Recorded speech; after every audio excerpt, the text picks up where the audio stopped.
Hey, what's up, everybody? Welcome back. Season 2, episode 21. My name is Cort. Welcome to my webcast. I'm so grateful that you're here. Last week, it was a short video that I had you list your values. I asked you to get out a piece of paper and list 25 of your values and then group them by importance. So, like tier 1, tier 2. So, when I move my physical body, when I move on the whiteboard behind me, you're going to see quite possibly the worst art picture design you've ever seen on a whiteboard.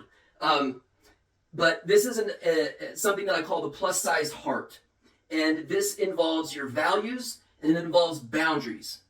So here is my deluxe drawing. The red circle in the middle is going to be your kids, your family, your maybe your team, but those close to you. Everybody in this blue there's a I don't know if you can see it, there's a blue outline around the heart. That's the last line. Everybody inside of that blue line this represents your inner circle of people. So everybody in there is like your friend. You're close to them. It's your inner circle. Everybody you deem outside of that circle, we need to have boundaries with, or in other words, spend less time with them. So we have our heart of family and friends and team, and then the next layer out is going to be a boundary. And that boundary is going to be tier 1 of your values.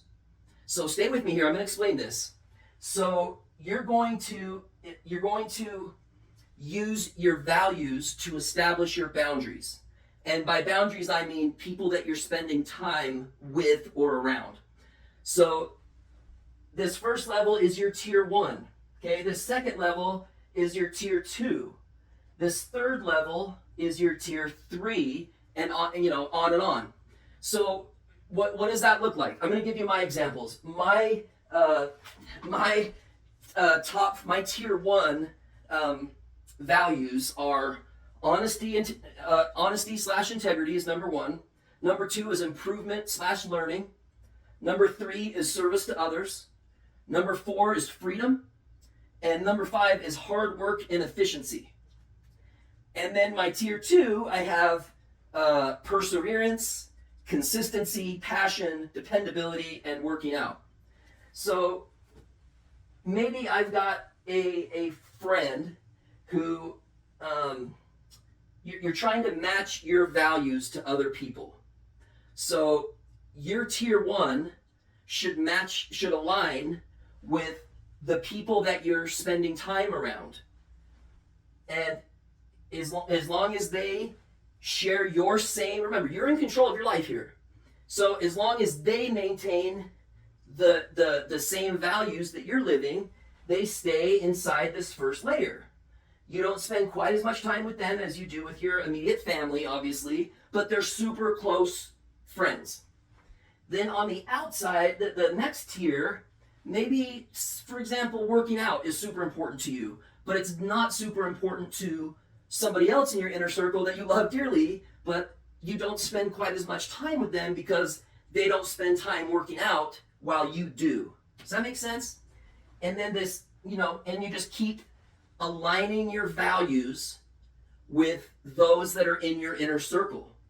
So asking them to do this exercise is a great idea, but this isn't for everybody, right? So anyway, this is in my book, Godfidence, The Art of Quiet Confidence and Emotional Intelligence, but it's in black and white, so it's a little bit harder to understand. But this is just something that I've come up with to try to demonstrate, based on my experiences. I was a boundaryless person. When I learned boundaries, it was seriously like learning a foreign language. I knew I was in deep trouble when I read Dr. Henry Cloud's book, Boundaries, which I would recommend for everybody. There's also Boundaries in Marriage that he wrote. I've read that. It's a lot the same. If you just read the main Boundaries book, you'll be in good shape. But when I started reading it, I'm like, oh my gosh, like I suck at all these things that he recommends you be good at. So I had to really learn how to establish boundaries. And I'm a very visual person. So I one night was up late designing and creating some other stuff while I was writing my book, and I came up with the plus-sized heart. So I hope it makes a little bit of sense. And when we're talking boundaries, we're not talking like I don't have to be a jerk to somebody to establish a boundary. Just a stop sign, a marker. Like if we owned land, we would mark it with no trespassing. We don't want you to come in here. It's the same with our heart.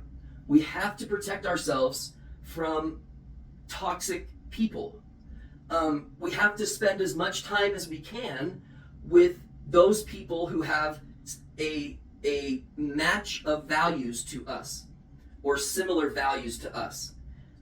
Because that's what keeps us improving. That's what keeps us accountable. That's what keeps us happy. Because we're around people that we love and that we just cherish so much. Okay? So I hope that makes sense. And I'm going to turn over the board here.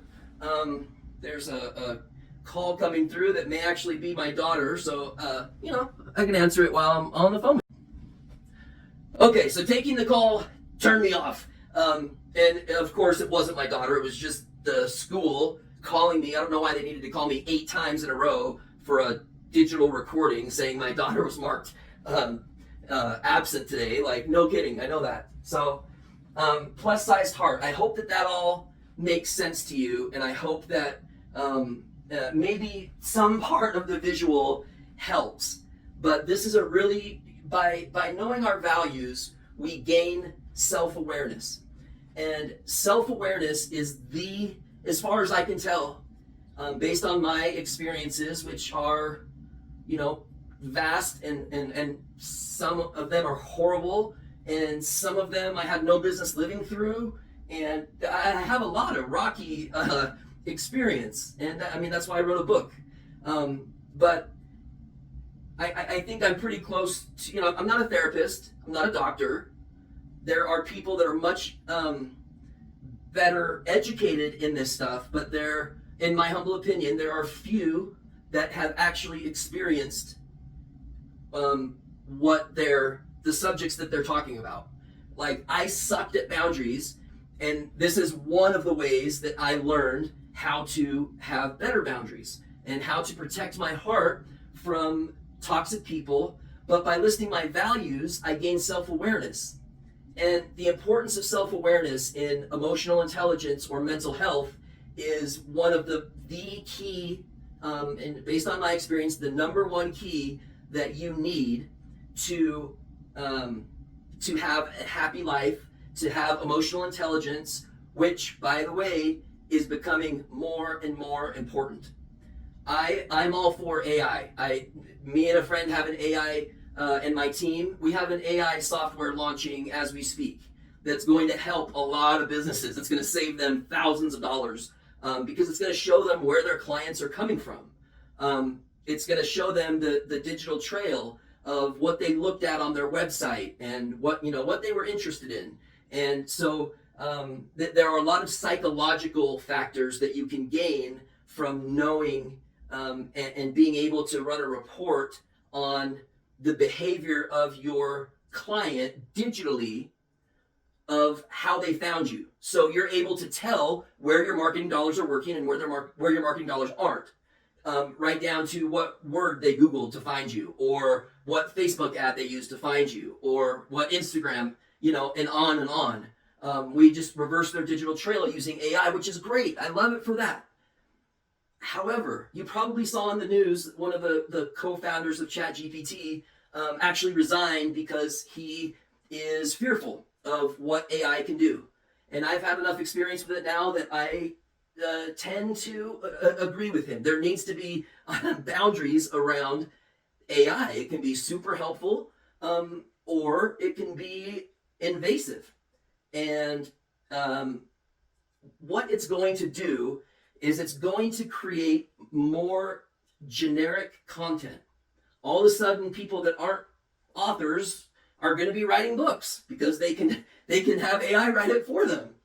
AI can catch on to emotions that are, that it's filtering. So if you're going off on a rant about, politics or something, it will take your rant and it will expound upon it.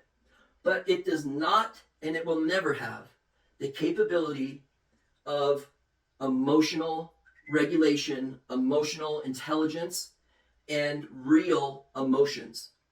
So if you want to stand out in the future and you want to sound non-generic, I would highly recommend that you continue practicing emotional intelligence, which is boundaries, it's negative self-talk, it's clarity of where you're going in the future, it's making decisions, and following your passions in life. It's honestly, when I wrote my book, I was advised not to use the words mental health in the title because people have a warped idea of what mental health is. People think of the Vietnam vet downtown that's panhandling. Bless his soul. That's mental illness. Mental health is a lifestyle. It's a one day at a time commitment to yourself. It's making time for you. And I have a template in the book that has a less than 5 minute a day routine that you can do for me time, without anybody else around, without the noise, without kids, without a spouse, without TV on. Quiet time for you every day, just 5 minutes. There's 1,440 minutes in a day. And I don't think it's asking too much to spend 5 minutes per day having alone time with ourselves, or time where we're learning things like this. We're watching videos like this. Maybe we're praying if that's your thing. I don't know. I'm going to move on to the next lesson because you're likely getting a little bit restless.